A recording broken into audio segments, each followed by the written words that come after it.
Good morning and welcome. Patriot Radio News Hour. Joe and Jason on this Friday. Yeah, we made it through another week. Happy Friday to all. 800-951-0592 is our toll-free number. AllAmericanGold.com is the website. And I guess we can call this the week of decline. It's been a tough road on Wall Street. Gold and silver, more gold than silver. Silver's actually hung pretty tough this week. Gold right now below 1,900. I know you're saying that's not what the TV says. I know TV gold's 1,921, but that's a December contract. The spot here 1,891. A rare day. Gold and silver are both up today. Jason, I heard somebody mention bargain hunting on gold today, and I think that's right? That absolutely bargain hunting season. We've got the 10-year note hitting, 15-year highs, mortgage rates hitting 20-year highs.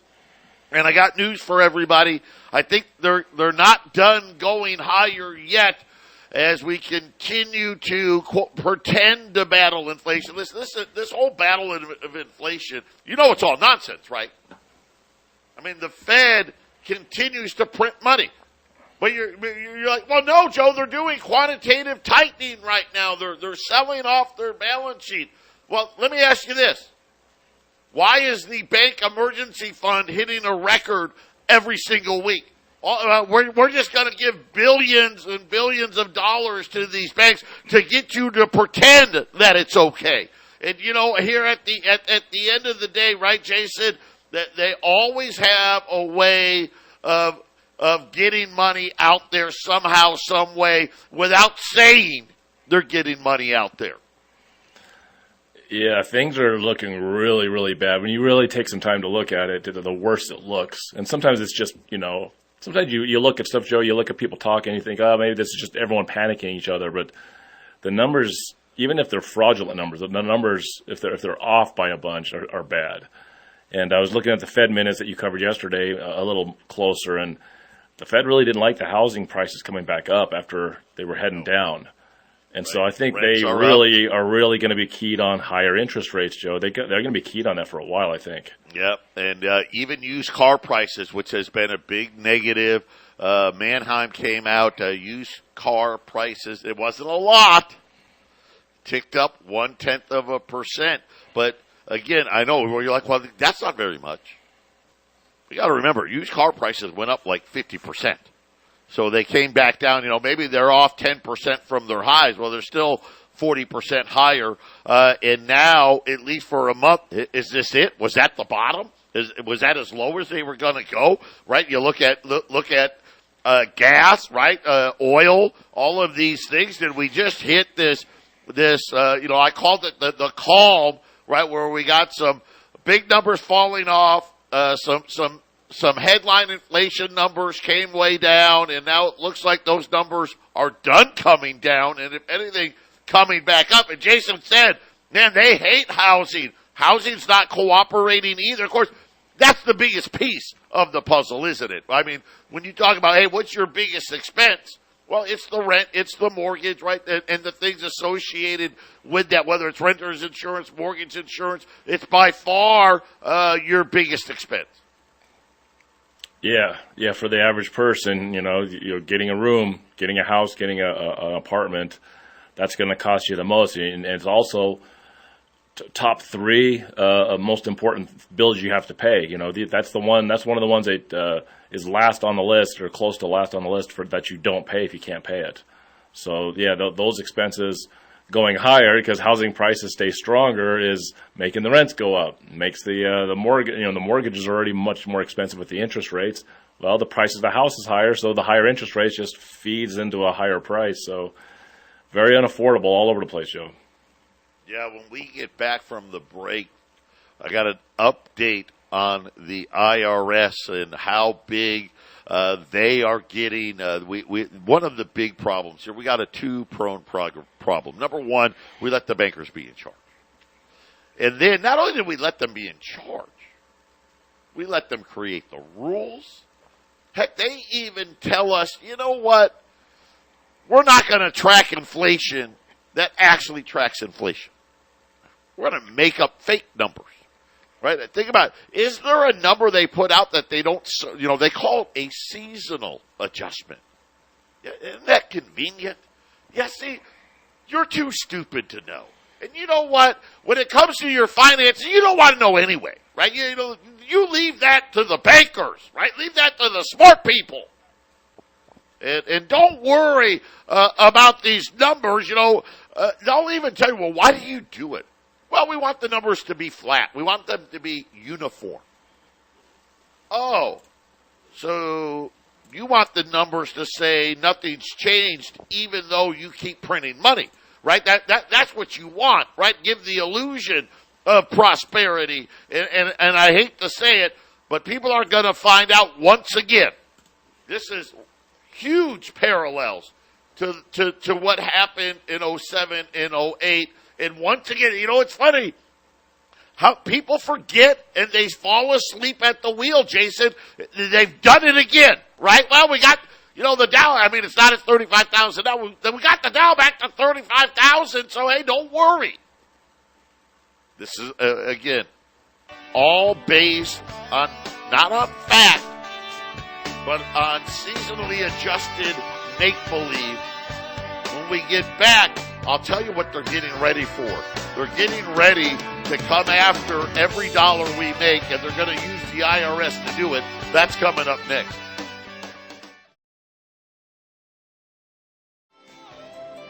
Eight 800-951-0592. Joe and Jason, Patriot Radio News Hour on this Friday. Right now, the Dow is up 20 points. The S&P is down 5. The Nasdaq's down 63. Wall Street has been getting hit with these waves of selling at the end of the day. We'll see if that continues.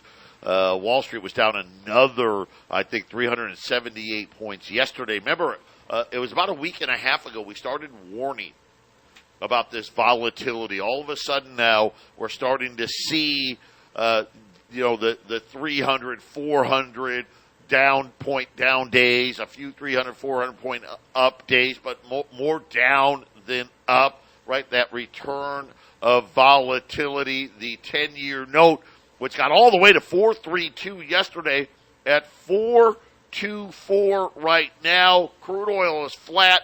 Gold's up $8 here, $18.92. Silver's up 13 cents at $22.85. And if you're like, you know what? I hear you, Double. I hear you. You know what? I'm going to do something about it. I'm going to take some of my money. I'm going to check out what my friends over at Y-Refi. You know what? 10.25% return sounds pretty good right now. Right, especially with mortgages at 20-year highs, the 10-year yield at 15-year highs and heading higher. Wall Street now, I think the realization is starting to set in that the Fed in these low inflation numbers that they had was more of a false hope than an actual reality. Check them out. Invest. YREFI.com. That's the word invest, the letter Y, REFY.com, or call them at 888-YREFI-24. Remember, got to have at least $50K, but you can use an existing IRA. Some of you can even use your 401K. So now, the IRS, now they want you to know. Now, I'm going to give you some updates on employment at the IRS. They wanted you to know that this isn't some conspiracy here. We're not hiring all these people. No, we're not doing that. No, that's not what this $80 billion was all about. We're not hiring all of these agents. Well, let's see the facts. The facts are the IRS employment at the IRS. It is now 90,000 plus and growing, up 13% year over year. Now, Jason, I don't know where you come from, but when you had almost, doing the math, you're like, wait a minute, you had 80,000 employees almost, and now you've got over 90,000 employees. And remember, this $80 billion was spread out over a number of years. So if this is the trend, right, obviously the goal here is to end up with a lot more IRS agents than they've ever had before. By the way, of the 90-plus thousand, almost 80,000 of them are full-time employees at the IRS. But don't worry, because they're just going after the rich people. Yeah, as we talk about the interest rates being high and how they might not come down, they might just pause, and that's as low as they go. It's very likely we could be here for a while, and because there is there's a tightening going on with the Fed. They're not printing money. At least currently, they're not telling us they're printing any money. So money's getting tighter and tighter, which means all those dollars that are left floating around there become more and more important for the first time in a long time, right, Joe? I don't know for how long, but right while they're not printing, it gets tight. And it seems like they really knew that they needed to get more IRS agents for I think, multiple reasons. And if you need to go dig up every single dollar and get every dollar you can as the IRS for the government, because look at the debt, look at the deficit, look at the U.S. debt piling up. And Joe, it's interesting because I think a lot of people are going to be hiding money and trying to figure out what to do. The few people that have money out there, I was looking at Warren Buffett. Yesterday. I was watching a report. He doesn't know where to put his money. He's got the largest pile of cash he's ever had. He sold a bunch more stock recently. He's sitting on $147 billion in cash. And these are the guys, they don't care if the markets are up or down. He's the kind of guy that he finds good bargains and he invests and makes money. That guy's not finding out where to put his cash. So the IRS agents, yeah, you better believe they're going to go take it from anybody, anywhere, anytime, and especially, people that don't know the rules, the average Joe out there, they're going to take your money. If you don't know the rules, you don't know how to take care of your taxes. They'll, how many times I've said before, Joe, if you're not worried about your money, somebody else will be, and that's what the IRS. They're really worried about your money, Joe. Let me tell you right now, they're worried about your money. Believe me, the Federal Reserve's worried about your money. The banks are worried about your money. The IRS is worried about your money. The government's worried about your money. Too many people are the ones that aren't worried about it. The head of the IRS said that the IRS that suggesting that this funding was going to supply an army of IRS agents who are going to shake down the average taxpayer. This myth should be laid to rest. What?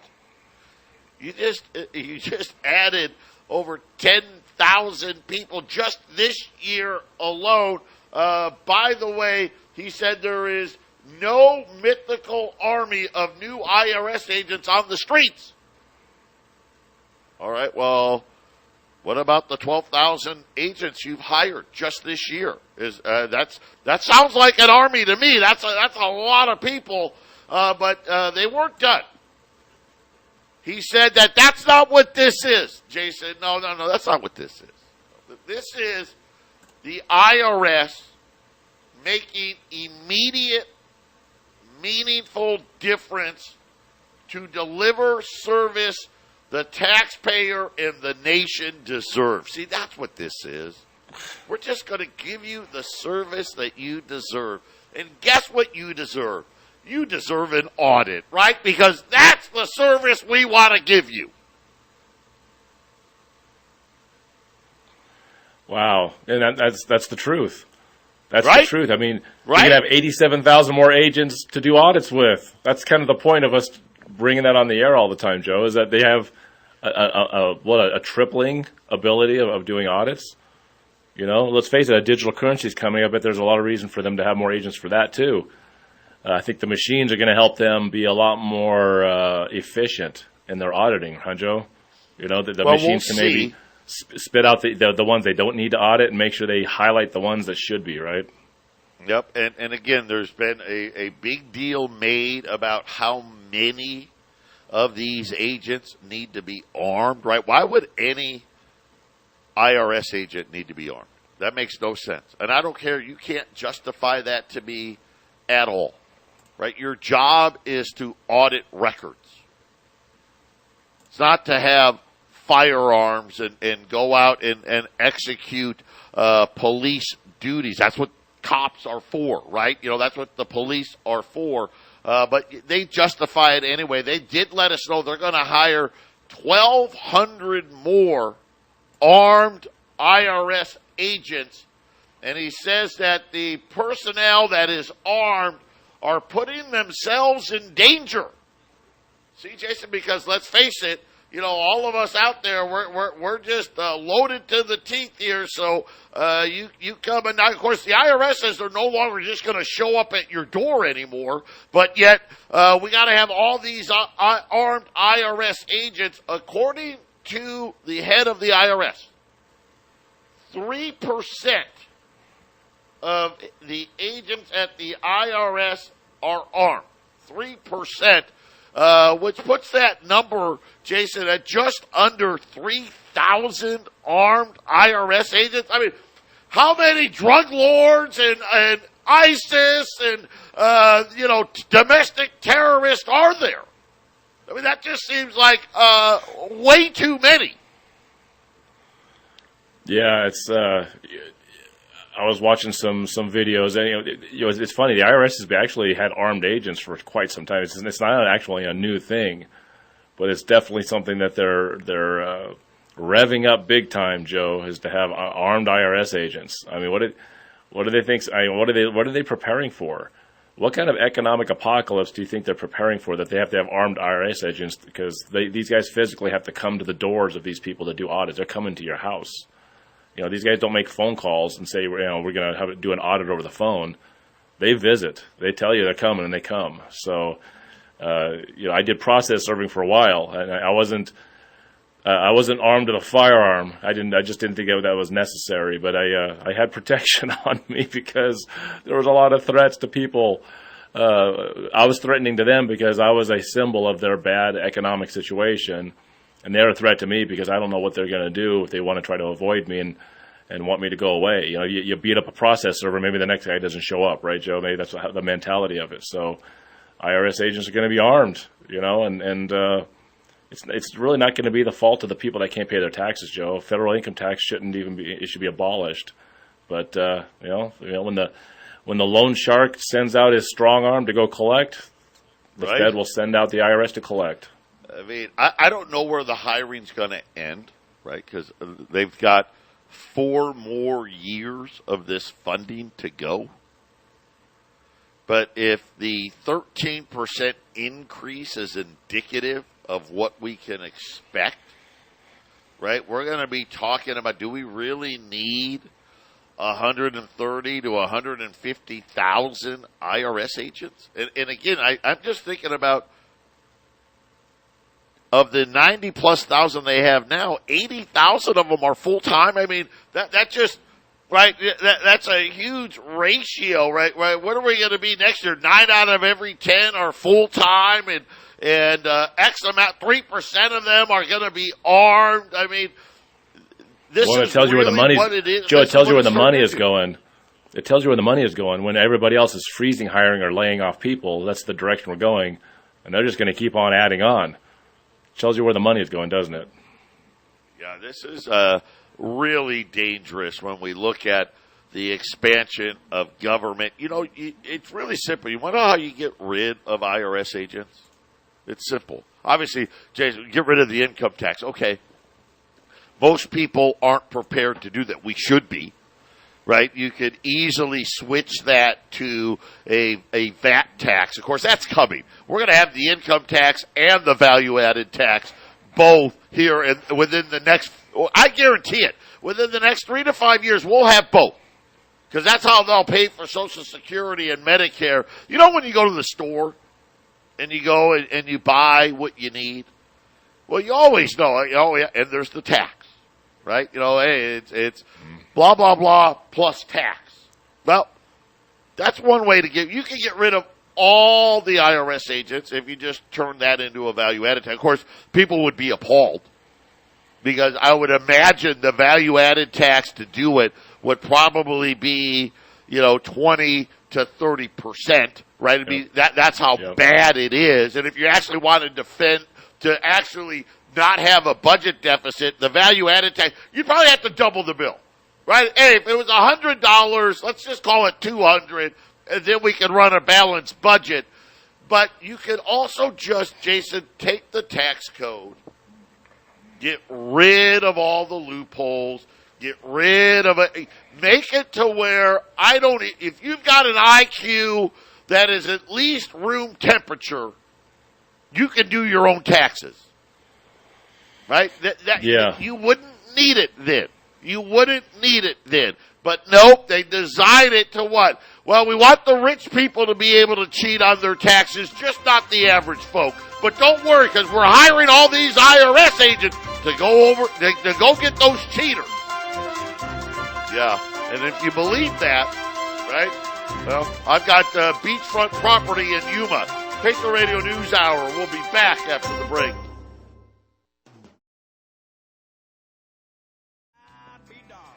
(800) 951-0592. Joe and Jason, Patriot Radio News Hour, and it's just another, right? They want to give us the service we deserve, and apparently the service we deserve is a lot more IRS agents.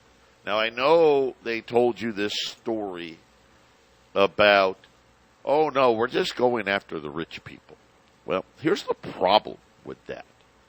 The head of the IRS, the same guy that said, oh, no, it's just a big myth that we're adding all these agents. We don't have an army of agents on the streets.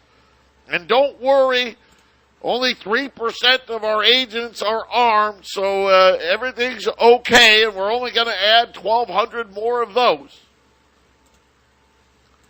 They didn't change the percentages of audits. So this is how the IRS operates, believe it or not. They don't operate like we think, because we would think, well, they're looking at all of these records and all these returns, and they're looking for these ones that, hey, you know what? This one doesn't look right. This one's different. This guy's been doing his taxes for 30 years, and all of a sudden there's a big change. Let me check that out. No, that's not how it works. See, what they determine is, well, we're going to audit X amount of billionaires, 1%, whatever that number is. X amount of millionaires, X amount of people making $250,000, X amount of people in the middle class, and X amount of people. Listen, they audit, believe it or not,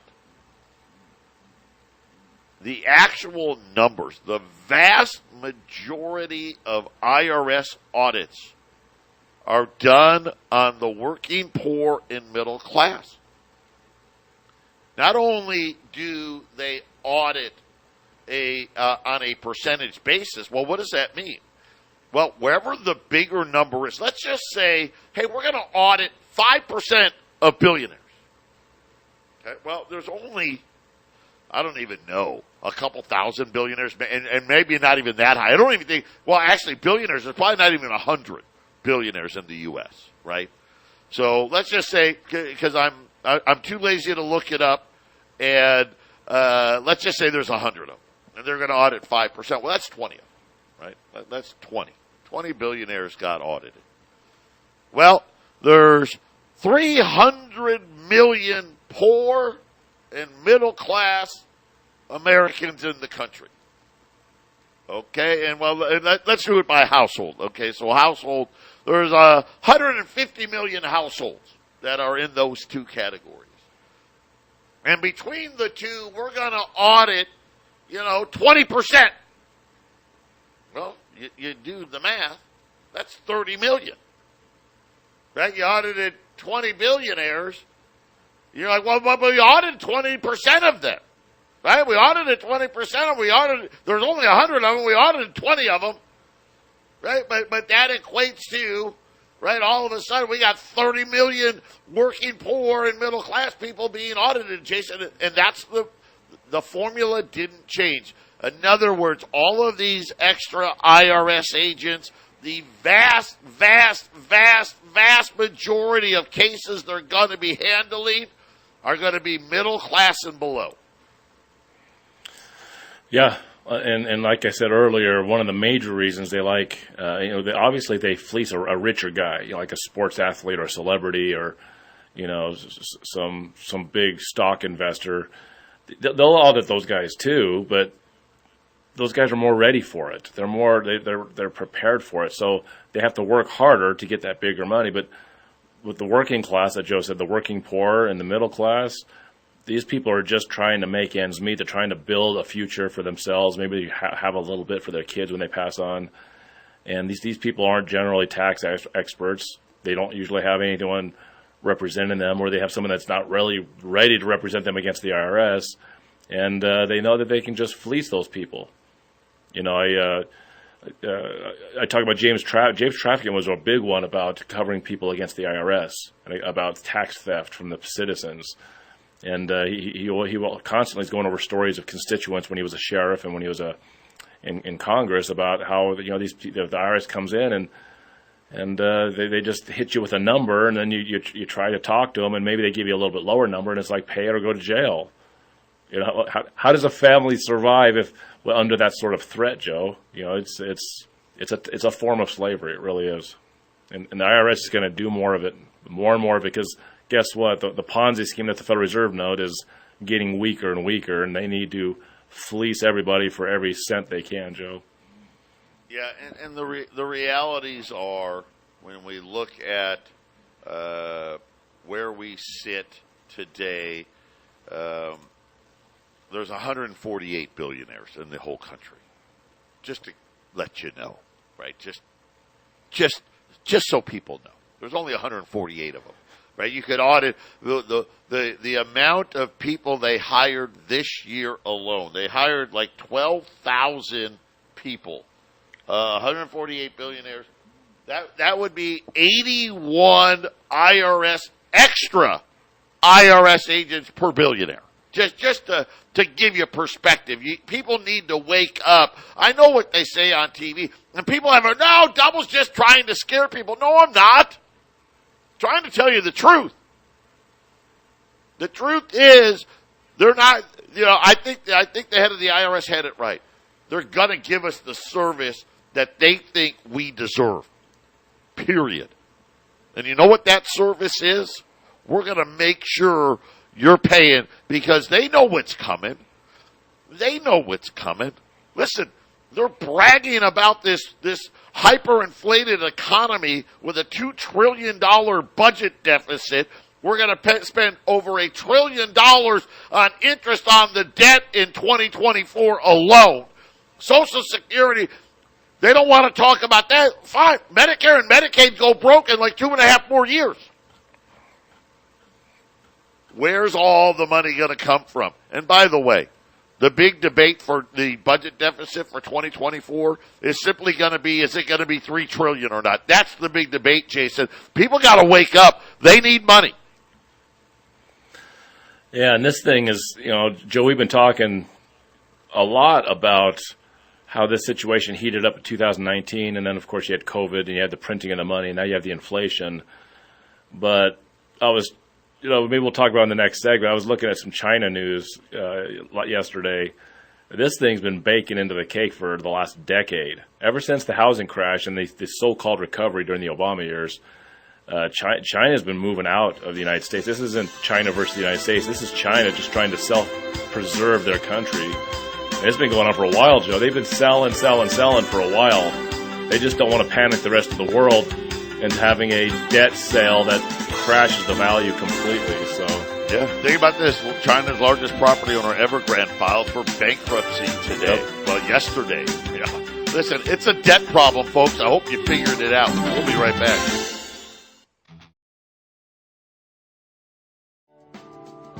800-951-0592. Joe and Jason, Patriot Radio News Hour. Today's special, and it's a good one. $5 liberties. That's the old $5 liberties. Man, think about this. All the way up until 1933. Now, the $5 liberty, 1866 to 1907. That's when they minted them. Of course, remember, Teddy Roosevelt said, that Liberty coin, it was the side profile of Lady Liberty's face. That's not majestic enough. Because America was becoming a power. Right? Think about it. We made everything in the world. Everybody bought American-made products. Right, Jason? Yeah, well, and Roosevelt had a statement in a letter to the mint when he wanted to change the designs of the coins. He said that our coins were of an atrocious hideousness. That's what he actually wrote to the mint when he wanted to get St. Gaudens and get the Indian designs, Joe. So then the St. Gaudens came in, and then the Indians became the fractional, the $10 Indian, the $5 Indian, the 2.5, and of course the Spanish flu came around, and the $5 and $2.5 Indians, they actually engraved into the coin. They called it an infused design, and they thought the plague hid inside of those, the dirt and the germs got inside of there. So they actually stopped making the Indians for a lot of years because of that. But the hideous, atrocious $5 Lady Liberties, they're no longer $5. This is what the Federal Reserve has done to our money. I've got them on sale today. 1 through 9 at $555. So who was it? Herman Cain. Remember when he was running for president, he had the 999 plan? Well, in lieu of presidential debates, this is my 555 plan. $5 liberties for $555. If you buy 10 or more, Jason, we'll take them down to $550 at 800-951-0592. Excellent. What an excellent deal. And if you have money sitting on the sides, and I think for the most part, most of our listeners that are holding money are definitely putting it into gold right now. They're not being silly and saying, I'm going to wait and see what I can do with this money later. They're putting it in gold and silver. It's it's a great price, $555. We had some pullback in gold and silver. It never goes just straight up and stays up high. It will over time with inflation. It's always going to go up. You can look since the Federal Reserve showed up in 1913 and look at the line of where gold has gone, and of course then you can look at the inflation, and it's exactly the same. So you're going to protect your savings with gold and silver. I don't really call it investment. When I sell it, I like to call it savings, because I don't think anyone really gets rich off of gold and silver. Rich people buy it, but you can't enrich yourself to Donald Trump's status by just simply buying gold. But with all the economic chaos that continues to happen with boom and bust cycles, you will protect yourself against all of the wolves running around trying to take everything you've got. So buy those, $555, $5 Liberty. Buy the coins at 800-951-0592, and you're going to get yourself a great coin and a great way to hold your wealth. Now, Joe, I had mentioned a little bit on the last segment about China. I was looking at this yesterday. In the last 10 years, it's just three things. I mean, there's so much, but in 10 years, since 2013. If you looked at the U.S. debt holdings of China from 2013 when it got to its high to where it is now, you see that they're holding about $480 billion less of U.S. debt, a drop of almost 30%. And starting in 2017, China has added 6,200 tons of gold in that time. Also, just here, Chinese people weren't really big debt holders. They weren't in debt like Americans were. But in the last 10 years, Chinese people are suddenly debt holders. And here recently, I'm looking right off a website in China to talk about what's going on.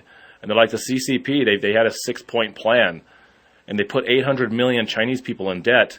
And right now this year, 400 million of them are going to be defaulting. I mean, Joe, 400 million people defaulting in the next couple of years. We talk about how the recent problem, Joe. This is China saying, okay, we learned from the housing crash in America. We're getting ready. Now, Evergrande fell, right? I don't think China was going to be able to do it. I think China did what they could to enrich their upper class, their banks, their central bank. Well, let's face it. Why did we have NAFTA and GATT? Right? That was so big corporations could give all the jobs to China. That was the plan. That was it. That was the objective. But why? Well, because the banks wanted to put the Chinese into debt. That's why. And that's exactly what happened, right? That's really what we did. The trade-off was, okay, we'll give you all these jobs, but you let J.P. Morgan and all these other companies come into China and give out credit cards. And, of course, right, we'll create the same boom and bust cycles, but it gets worse. Listen, this is bad, okay? China's got a problem. We've been talking about that here.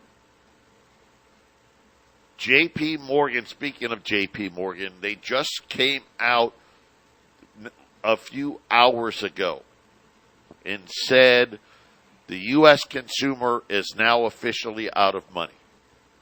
So that we've had this huge right? Because, again, COVID, all the government spending, they've been talking about, well, the consumer still has all this excess cash sitting in the bank.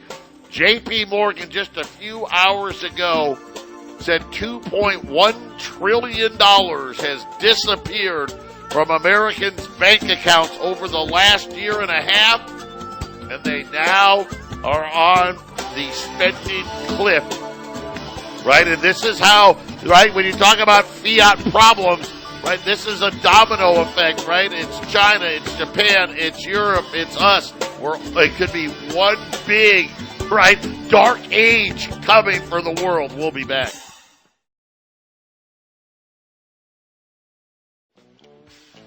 $800-951-0592. Joe and Jason wrapping up the week. We got gold up today anyway, $6 right now at $18.90. Silver is higher as well, up about 10 cents here at $22.80. The Dow is still mixed. The Dow is up about 35 points. The S&P and the NASDAQ are down. But, Jason, the pattern has been big waves of selling at the end of the day. We'll see if that trend continues when it comes to stocks. And it's really simple, which is all of these earnings that have been coming, they've been okay. Right? They've been okay, but it's about 5 to 10%, depending on the company, less than last year in all of them. I mean, if there's uniformity in the message of earnings, is they expect the last half of this year to get worse. You know, think about Home Depot. Hey, sales are down 2%. By the end of the year, we expect it to be down 5%. Target. Hey, yeah, sales were down in the low single digits. By the end of the year, we expect them to be down in the high single digits. Even Walmart, who had, okay earnings, but when you heard the CEO talk, what did he say? Man, the consumer is slowing down. And now today, J.P. Morgan saying, hey, most, not all, right? The rich people still got money, but most of the people with bank accounts with us, they're tapped out. Yeah, Joe. It's just, I mentioned Warren Buffett earlier. He sold $8 billion in stocks recently, and he's sitting on a bunch of it, right? Well, I mean, right. It tells you what's going on. He likes to buy good bargains, as Jason likes to call it. Hey, Warren Buffett. Hey, I only buy really, and I mean good. They got to be really good bargains. And right now, what he's saying is, there's not a company out there. I can't find one that I want to buy. What does that tell you? Well, here's what Warren Buffett's really saying. crash. Pretty much Wall Street's way overpriced. That's what he's saying. Yeah. I don't care. I'm looking at these companies. There's not a single one I want to buy. And believe me, Warren Buffett hates sitting on $150 billion in cash. Of course, what is he doing? Right? He's probably buying he's buying 3-month treasuries and getting almost 6%. Right? I mean, that's what he's doing. Yes. Yeah, because he's holding many millions, but he sold $8 billion, so some of that money's in play. So absolutely, that's what he's doing, Joe. He's getting some. He's going to try to get some money back. He's not going to let it sit there and get eroded by the inflation. Yeah. He's, that's the one good thing. Years, Warren Buffett's been showing up at the debt auction, so there you go. There's one buyer. Well, over the years he's been buying railroads and he's been buying things. He's been a little more of a commodities guy that he really wants to let on. I wouldn't be surprised if he's holding a little gold finally, because I know he bought in some gold stocks not too long ago. So he's having to eat. No one's going to make him eat his words. You don't go to the richest guy in the room and say, "Hey, it's time for you to eat your words, dude." No one's going to do that to him. But I don't have any claim to him. If he's doing it, he ain't telling anybody. If he's doing it, he's not telling anybody. Hey, get your financial house in order. Get that gold put away before the IRS comes to take a look at your finances. $5 liberties. These are the old 1866 to 1907 $5 liberties, 1 through 9, $5.55. The 555 plan for a $5 gold piece. You buy 10 or more, take them down to $550 at 800-951-0592. Jason and I, we're going to be so low in the short version of the half-empty cup coming up next.